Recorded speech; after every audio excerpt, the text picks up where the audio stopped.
Good evening, ladies and gentlemen. Comes to you live from our comfy couch here in the outskirts of the internet. This is the Gaming Saloon Reviews for September 30th, 2023, with your host, Spacebreaker2448 and Rampant Epsilon. Hi. We start this wonderful show. That was sarcasm for those that couldn't tell. At least I hope that was. Otherwise, I'm going to start questioning your mental health. I'm going to feel bad whenever if Kaiju Carl ever listens to any of this because he adores Saber and we're not going to be nice to the show. We're really not. As I said on the pre-show, simple fact that this show has so much filler that each episode can equate to anywhere between 10 and 15 minutes worth of actual content that it isn't one just there for padding or two looks god awful. That's not good. That's not good. Yeah. But yeah, folks, it's Kamen Rider Saber, where we by no means guarantee we're making it through all this show. I quit originally on like episode 5 or 6. I know I watched these first 4. I was done with this show by the end of this first arc, which ends in like the teens, and went through the rest of the show just not happy. The show lost me with the same thing that I literally just complained about. That was what kind of pushed me away from it. When it takes 10 minutes for the rider to transform, no. I was just annoyed by the twist we'll get to at the end of this arc. Because it's, well, no, we'll get to it sooner than that, but by the end of it all, I was like, I'm done with this show. I really am. It's folks, one of those, I said on the pre-show, and I do stand by it. It feels like, for what they're starting with the story out of these 4 episodes, they've got potential. The issue is, out of these 4 episodes, we have 3 episodes worth of content. Because literally an entire episode worth is us watching them transform with the books doing their paragraph. That's the part that annoys me the most. That annoys me too. But I can overlook that a little bit. It's the most annoying part because I'm like, why is this part here? Why is it not just stop at the part where it announces what the book is and move on? Yeah. Or have a short little catchphrase or something. No, we've got to write a manual for every book that gets introduced.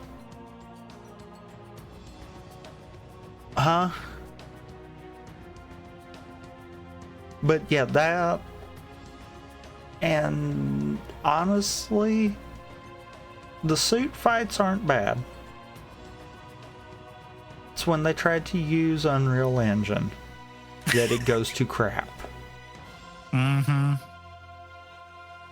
gonna point to the fight scene in the city with the ants that we will get to. With the EDF ants? That I swear I have seen better Flash stuff done than that. And that's not knocking Flash stuff. But anyone that knows early 2000s Flash stuff will know that there is a lot of crap. And even some of the worst of it is good compared to this. And it's like, wow. I don't understand it. Yeah.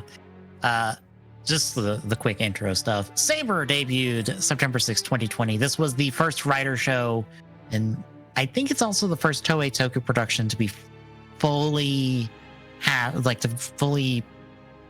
start production with COVID in mind. Because COVID, well, I'm trying to think.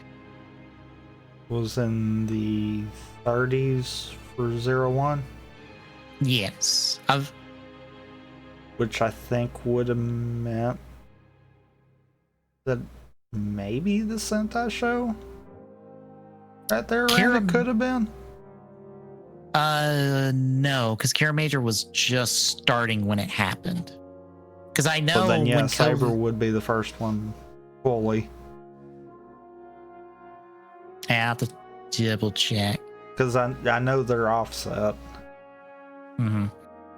Yeah, Kira Major started March 8th, 2020.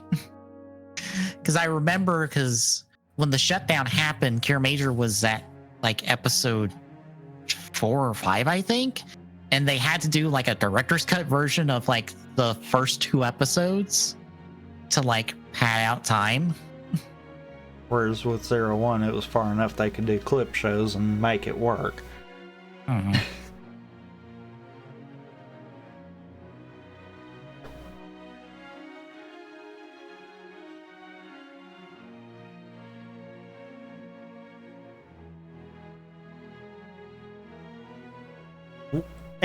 And you know, truthfully, yeah, they did this with COVID in mind, but it almost didn't feel like there was a lot of stuff restricting it.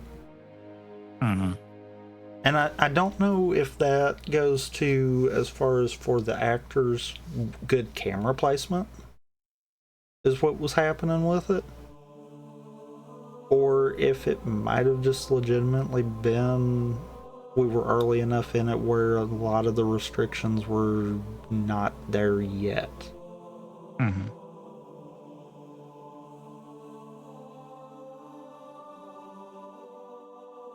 Yeah, Kira Major was on episode 10 in May when they did the whole production shutdown. Because also, if I recall correctly, Kira Red caught COVID early on. So that caused the big shutdown, at least for Kira Major. And then the bigger shutdown happened, I think, later on. I think it was all, though, right there within literally a week or 2 of each other, though. Yeah. Yeah, but I know Kira Red caught COVID first before the bigger shutdown happened. Because I remember the article coming out that like he got COVID and was like, well, that really sucks. Because the question became like, how does that affect? Because like Kira Major's production's got to get shut down because can't do anything there. Writer's production might get shut down because the actors intermingle. Because, you know, same sort of area where they all film and stuff. So it was like, is writer going to shut down as well? And then not too long from there, just whole thing got shut down for a couple months. But yeah, this is the first one. It did change a lot of initial plans. Like Saber was initially going to be kind of more of a world tour show with Toma journeying around the world, meeting all of these different swordsmen we're going to meet in the show and learning from them and becoming a better swordsman, amongst other details that I don't remember offhand. So the show kind of radically altered in production because of COVID.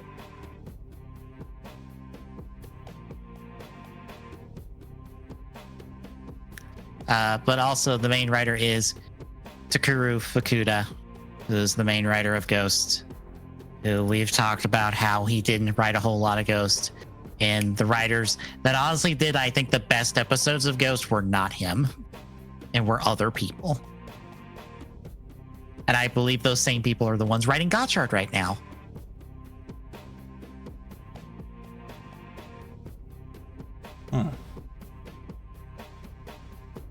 Which I find hilarious because some people are like, oh no, the Ghost writers are writing Gotchard. And I'm like, no, that's the wrong person. It is the Ghost writer singular that is the problem, not the Ghost writers plural.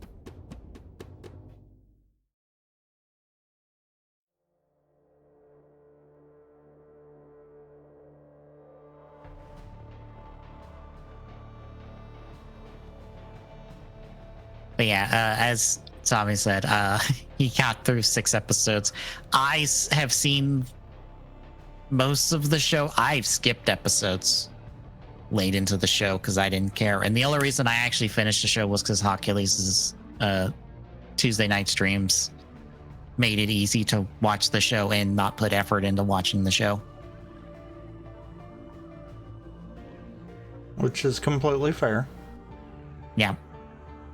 And I believe on my tier list, this is Dumpster?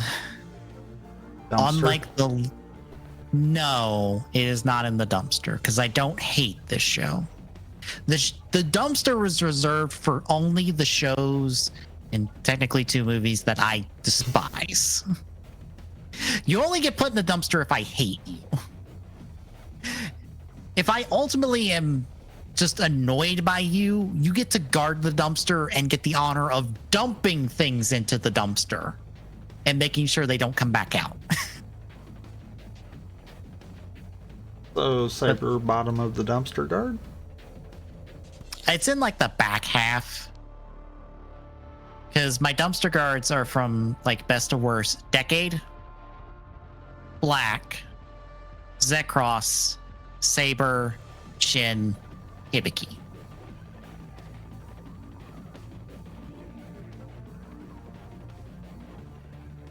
The only reason Hibiki is at the bottom of the dumpster guards is because 90% of the show we watched, I was okay with and was starting to enjoy, and then that last 10% we watched was utter dog shit.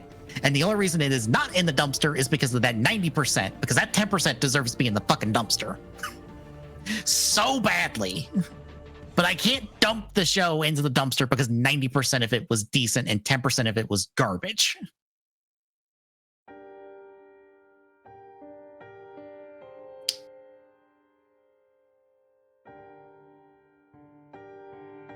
But maybe that will change. Don't hold your breath. I'm not. I was literally watching these 4 episodes and I was reminded of every little thing I know that's going to happen in the show. And I'm just going, oh God, this goes here and then this goes here and then this happens and then this happens. And oh God, I'm getting Arc 5 flashbacks with these 2 characters. No, I don't want that flashback. Meanwhile, I was watching this and was going, they have a start. Too bad they're going to screw this up. Because I'll be honest, the initial, when it first came out, it lost me so hard with the transformation stuff that I no longer cared about the story of it. And that was the problem with me. Coupled with the fact that it was the Ghost Riders on this, and it was like, yeah, no, this is going nowhere fast, isn't it? Boy, was I right. But that was one of those. The problems I'm having with these 4 are the exact same ones I was having when I first watched it. I think there's the potential for a good show here. It's just buried under all of the filler garbage that is in the show. I have the opposite problem where I'm seeing all the problems that will happen. Yeah, so you have that foresight to know that. Yeah.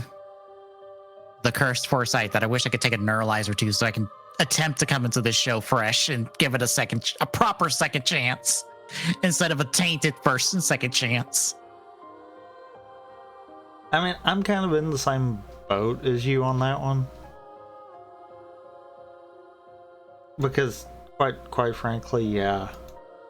If I was left to my own after watching these 4, I probably would have walked away from it again because of the same problems. Yeah.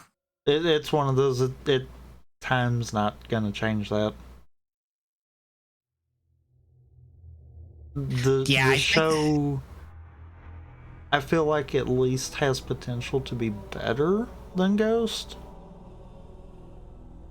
But that's it, the potential. That doesn't mean that it's going to execute. Because it feels like we've got more going on here than we did this far into Ghost.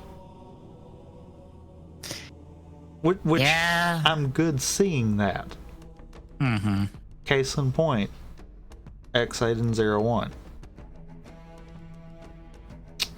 I kind of want to see those growths there. The question is how execution plays. Mm-hmm.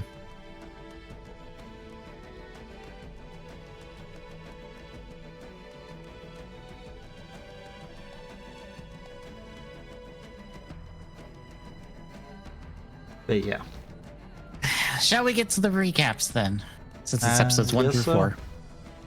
All right, we kick off with episode 1. In the beginning, there was a flame swordsman. So I just realized that episode, title's about as long as some of the things from the books. I think all the episodes titles are long because I also cut the fact that they are all like chapter 1, chapter 2, chapter 3.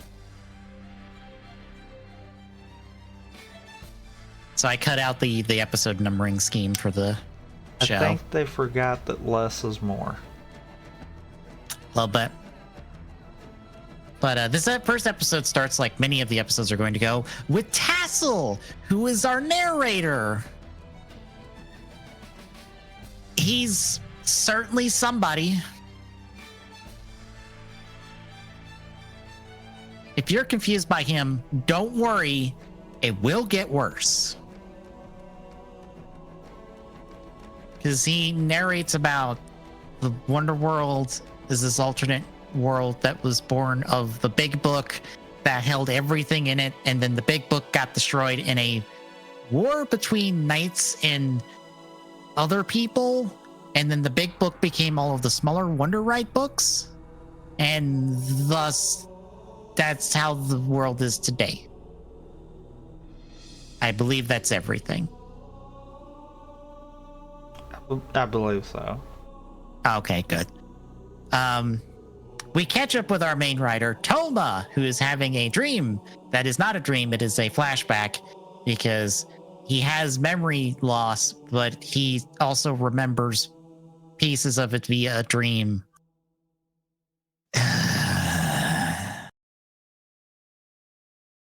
We'll get to this. Essentially, he was in the middle of a conflict between the knights and the Megites, who are bad guys.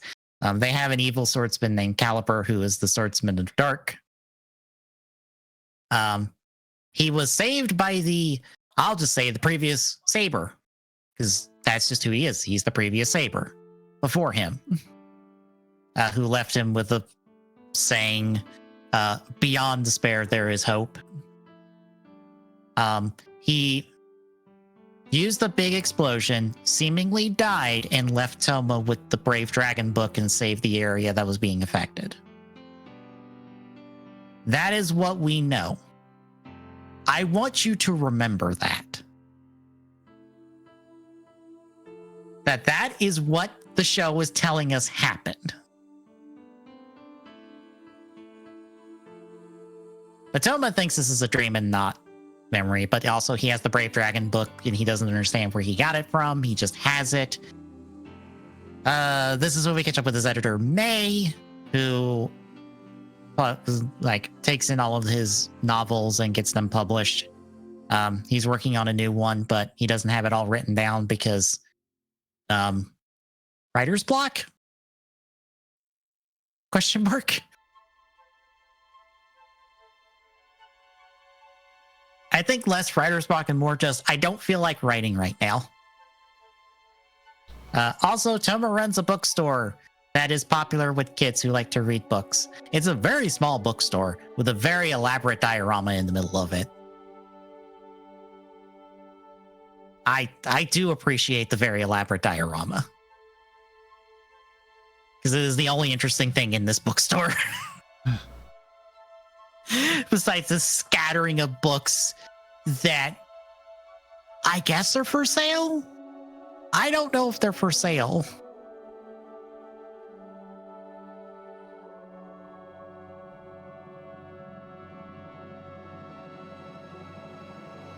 But anyway, Toba decides, he has to leave because he kept a promise with a kid, and May has to tag along with him. He's delivering a book to a kid for his birthday because Toba makes promises, and he always tries to make good on his promises because that is his character quirk. And that's the short and long of it. We then head to somewhere. I don't think we ever know where this is. It's some room where our three bad guys hang out. They are Legiel, who's the guy. Wait, no, he's not the guy with the long hair. He's the guy not with the long hair. There's Zurus, who's the guy in the vest. And then there's Storius, who's the guy with the long piece of hair. And then there is Caliper, who is the writer. If you don't think they're very interesting, don't worry. They won't get any better. Because I can't tell you thing one about any of these three besides that they stand around trying to be menacing. That's it. But they are wanting to remake the world, and so they send out a golem monster to go affect a piece of the town and try to merge it with the Wonder World. Toma and May and the kid get caught up in it, and they get separated from the parents. As this happens, they try to calm the kid down and stuff. Also, I want to note, Rentaro followed them here because we see him in an earlier shot following them from the bookstore. Which makes dialogue he says later make no sense because I'm like, wait a minute, why are you following them then? Yep.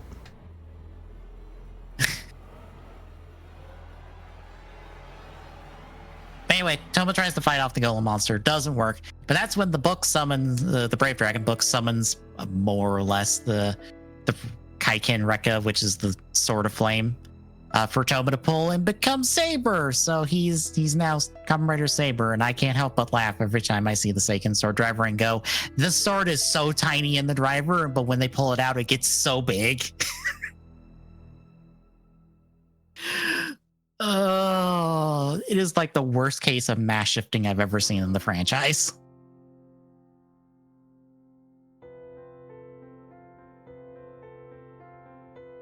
Yeah, he comes Saber, beats up the golem. Rentaro is confused on how he has Brave Dragon and also how he's able to become Saber because, as he puts it, normal people can't become riders for some reason. I don't think that ever gets explained. Because I don't know what the fuck he's talking about. You probably don't. even with foresight, I'm like, Rentaro, I have no idea what the fuck you're talking about. You sound like you're speaking nonsense. Especially since you're calling people Homo sapiens instead of just humans. Why are you using the scientific term? No one uses the scientific term. The only Stop thing it. I can think of is maybe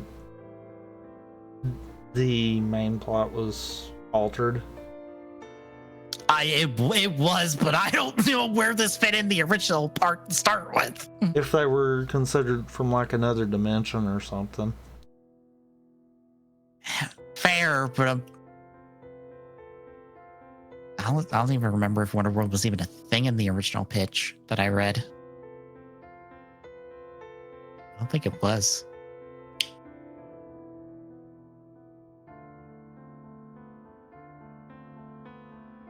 It doesn't have Toma, to be the original pitch. Could have been one of the rewrites, though. Fair. But anyway, Toma fights Saber. He has his like 5-minute long transformation that just takes an eternity. He eventually blows up the golem. The day is saved. They head back to the bookstore. And Rentaro's there riding his not Zoid's Liger. As he asked for Brave Dragon in the Rekka. Out of curiosity, how do you feel about the suits in general? Since 2/3 of the suits we see are kind of the same scheme. Well, 3/4 of them actually. The suits themselves, I don't have a problem with. It's us getting from point A to point B. Yeah. Is the problem. I do like the idea of at least our main three starting kind of incomplete and can swapping in these different books and stuff to get different parts. I like that idea. It's kind of like a sideways O's, except we can have empty parts of the suit. Yeah, because the suit's designed that way. Unfortunately, they're going to abandon that by the time we get done with the first arc of the show, because we move on to power-ups that just fill out the full suit. And unfortunately for Toma, he gets his best suit at that point, and then it's all downhill from there. I guess that's also kind of why I like the way that we've kind of seen other multi-part suits. This is kind of a fresh change kind of deal. Yeah. Because most of the other times it's, no, you have to have A and B in order to have suit. Mm-hmm. It's also interesting that they each have a different part of it as their base form, because Toma has the right, Rentaro has the center, and as we'll meet Kento later, he has the left.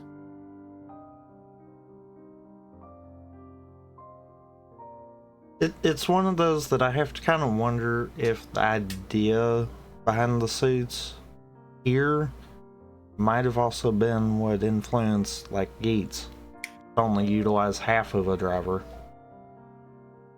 I could see that. Kind of revisiting an idea from Saber here in that show. Because I mean that's not a bad idea. Because then your first upgrade is just, oh, we have complete suit. Yep.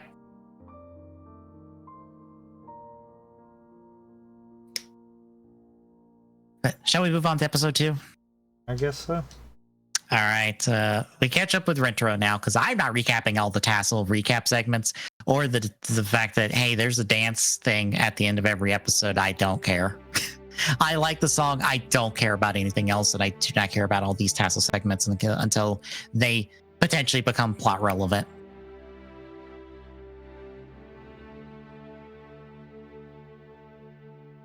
So Rentaro apologizes for walking in with Lion, because that is rude, according to May, and kind of explains what's going on, and eventually gets a call from his boss, Sophia, to be like, hey, can you drop by and bring the friend or bring the new swordsman guy?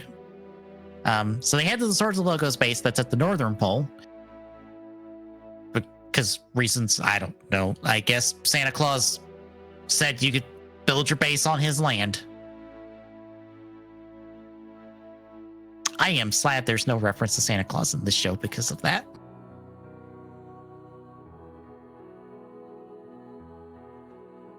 Yeah, fair.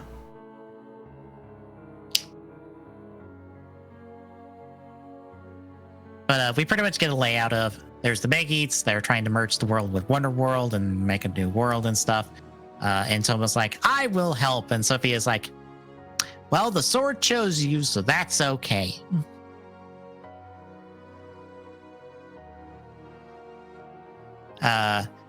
This is when another Megiddo attacks, and Rentaro takes Toma with him to show him how the Sword of Logos does things. And May tags along because May doesn't feel like being left out, is the short and long of it.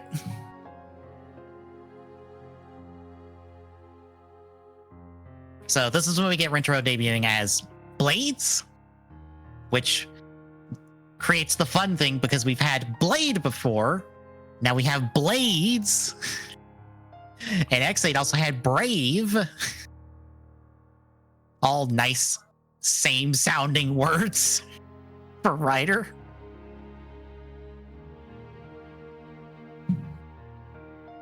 But Blades is the swordsman of water. So we see him fight. Toma joins in. He fights.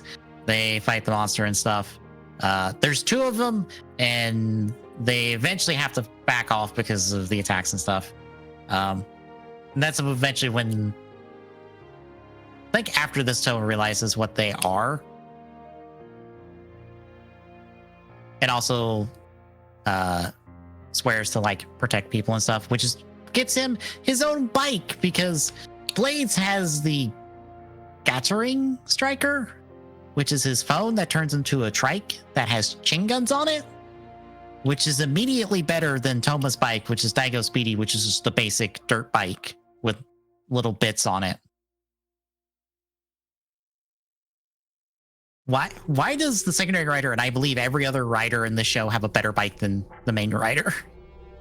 Because I'm sorry, they do. Probably because they do.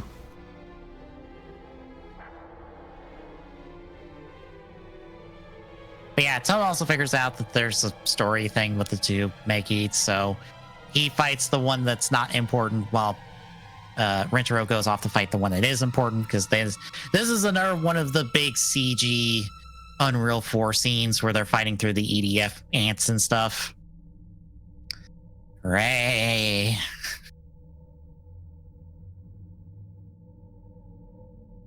But they fight him and stuff. Toma takes out his and gets the Jack and the Beanstalk book, and that allows him to get his A2 book. What are the not best match combos, which are called the Wonder Rider combos, because this is the generic one for all the book combos, even though there's more book stuff. We might talk later about all the book stuff in this show, because I believe to this day no one has hacked the Sword Driver to get an idea of how many books are in there, even ones that have been cut and not made.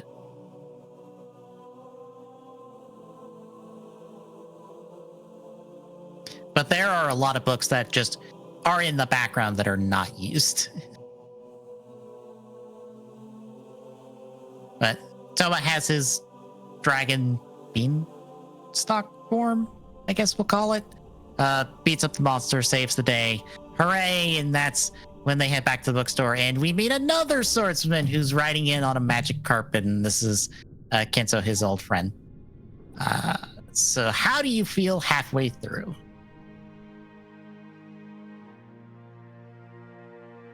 I mean, I don't feel like walking away from it yet. Fair. But it also kind of one of those, it's one of those that tries to win you over, but you don't really full on get that win over until the next arc. Pretty much. Yeah, I watch these two episodes and I see how, I don't know, like it seems like we just want to get to the fight scene as fast as possible and just like, well, here's some setup stuff and we just kind of move on into the fight scene. And I don't know, there just isn't a whole lot interesting going on right now. Outside of Toma has memory loss and doesn't remember these specific things that we'll find out other characters remember and decide to not tell him about for reasons.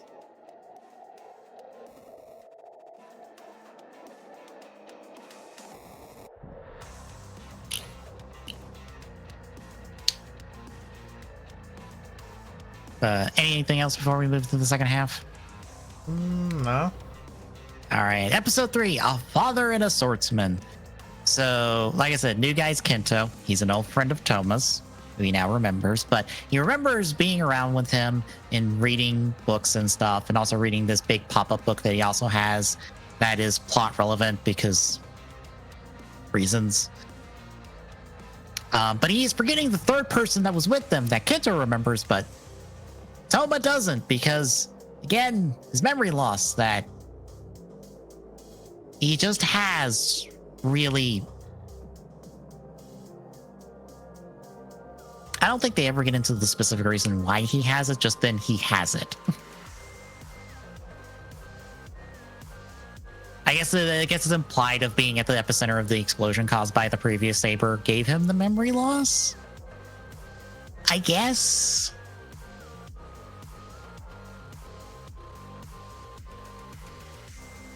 But later on, Kento is talking to Sophia and talks about how he's not going to tell Toma about anything involving the things he's forgetting because he doesn't want Toma to feel bad about the promise he broke.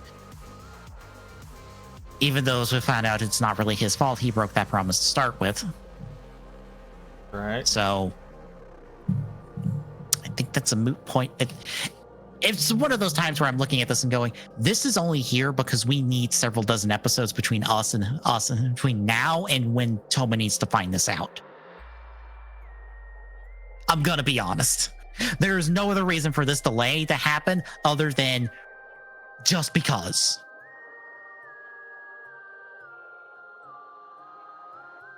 Anyway, we follow up with Toma and Rintaro as they try to go fight a Megid. It's the same Megid from episode 1, except Buster shows up, who is the swordsman of Earth, who is just big tank swordsman with big Buster sword that just kills everything in one shot, because that is his deal.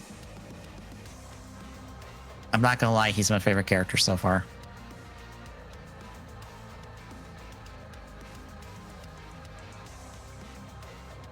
He just is.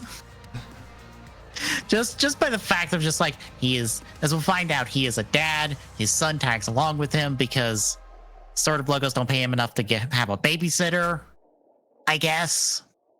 Or he just does because it's just how he is. Either case, I'm like, dad writer who's got a good relationship with his kid. And you know, the mom, by the way, the mom is not dead. She's just overseas for 90% of the show. She'll show up at the end. So this is a kid in a writer show with both parents alive. Shocking, I know.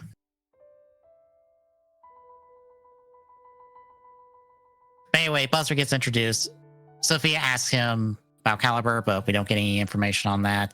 Then she asks how he feels about Toma, and he's like, I don't particularly care for him. It doesn't seem like he's that good. But that's when we see the Megid plot happen, where he's spreading Wonder Right books that will take people into the little section of the town he's trying to merge with the Wonder World. Sora, Buster's kid, will get one of them because his whole subplot with Toma is he doesn't like books. It's almost like, you will like books because I like books. And I promise to show you how cool books are. And that's it. And even then, it's not how this resolves. But anyway, Sora ends up finding one of these books when him and May are out. So he's taken. Buster's upset about this. Rintaro and Toma head into the place that's trying to be merged to try to find them. Buster leaves, so Toma and Rintaro can have a long extended fight scene to explain how 2-book combos work and show that there is synergy between 2 books of the same element, i.e. the same color. Because we also got the Peter Pan book. That's a blue book that works better for Blades than it does Toma because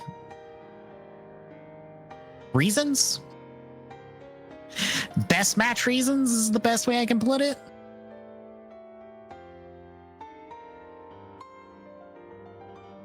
But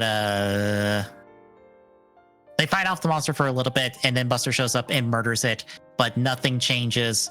So, oh no, something's wrong. And then they leave, and then we see that the monster is regenerating. So episode 4, I opened the book, therefore. There's nothing else after that. For some reason. But at the base, they regroup. Buster's pissed. Toma vows to find Sora still, even if Buster is pissed at him. Toma does figure out that the Megid is based off some salamander because this monster was slimy and said he wasn't a lizard, and that salamander has regenerative abilities, so that explains why the world didn't change back. Also, Rio finds out about Toma's promise about with Sora and he's just trying to do good with my kid.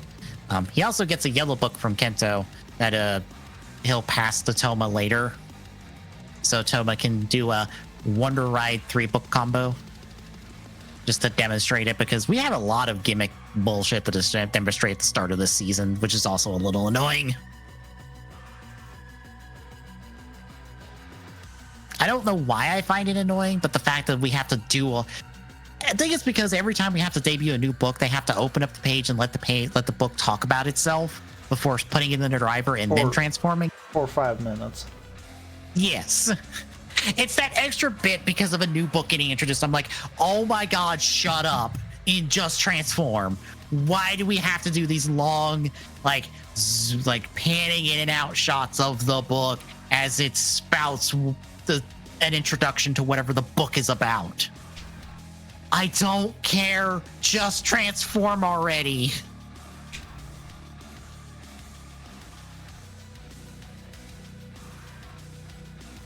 Anyway, we also see that Caliber summons a big fancy monster called the Zast that has wiped out swordsmen before. So he goes to cut off the trio as they try to go in the back in. Buster decides to fight him. He trades out the Needle Hedgehog book he got from Kento with Toma's Jack and the Beanstalk book. And we'll see Buster use it to get what is essentially his final form, because that's the only form change he'll ever get all show. Is that little added, well, no, he'll get another form change, but he'll get that little added arm piece, which works with his suit since it's all of that like grayish black.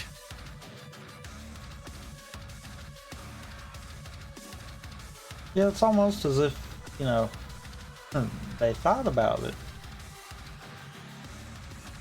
Even though the book itself does not match his color book. And I don't think any book matches his color. Well, yeah, I don't think it does. He can't technically put multiple books together, so... Yeah, because his sword just has the one slot that you just slam in there. And I'm pretty sure, as far as we know, his driver doesn't have a sound for another book. As far as we know. Unless somehow magically it does and we just don't know about it. It just has the basic transformation and then what is essentially his Wonder Rider transformation.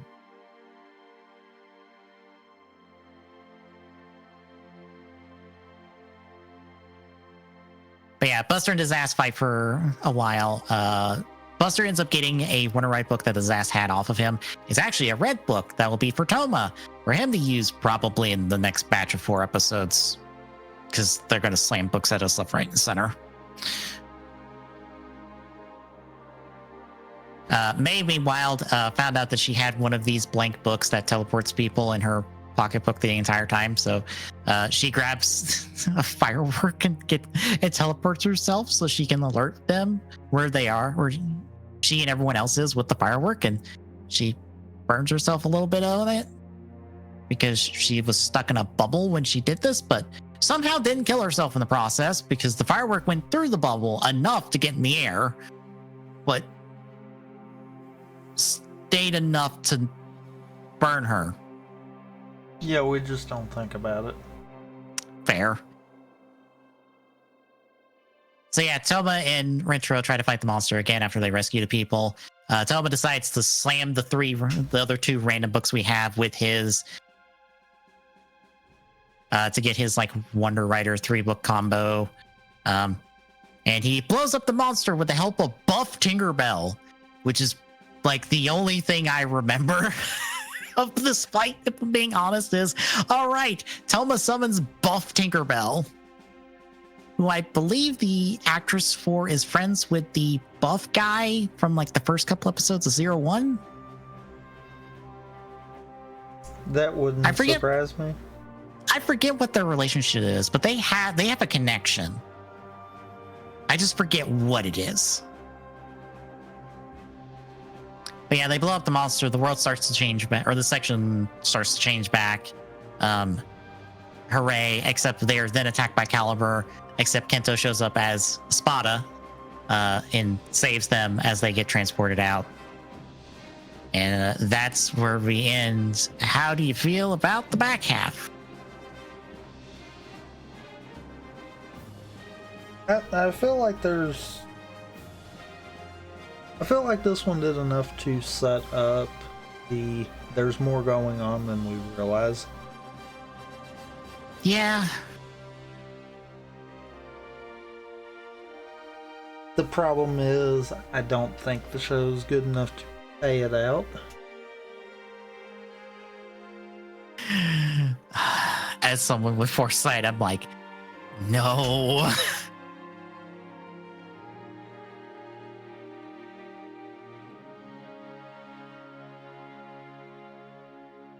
But otherwise, I mean, if I can overlook and or start skipping all the transformation scenes, then I might hold in a little longer on this.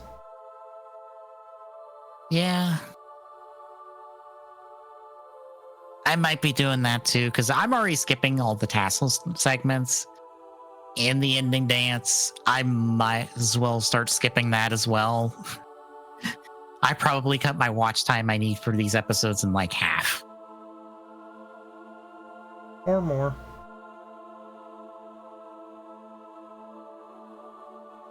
Because I feel like there's going to be points where sometimes it's going to be more than others. Mm-hmm.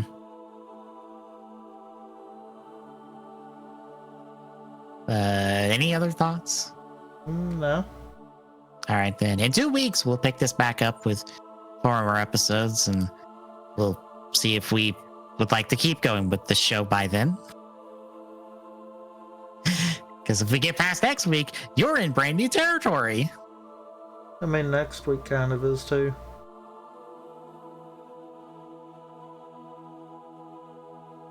Because I'm almost positive it was 5 or 6. I don't remember which one. Yeah. But between now and then, tomorrow it is Ruby Grim Eclipse as we do the Horde mode, speedrun style. Well, Grim Gauntlet, not Horde. Yeah.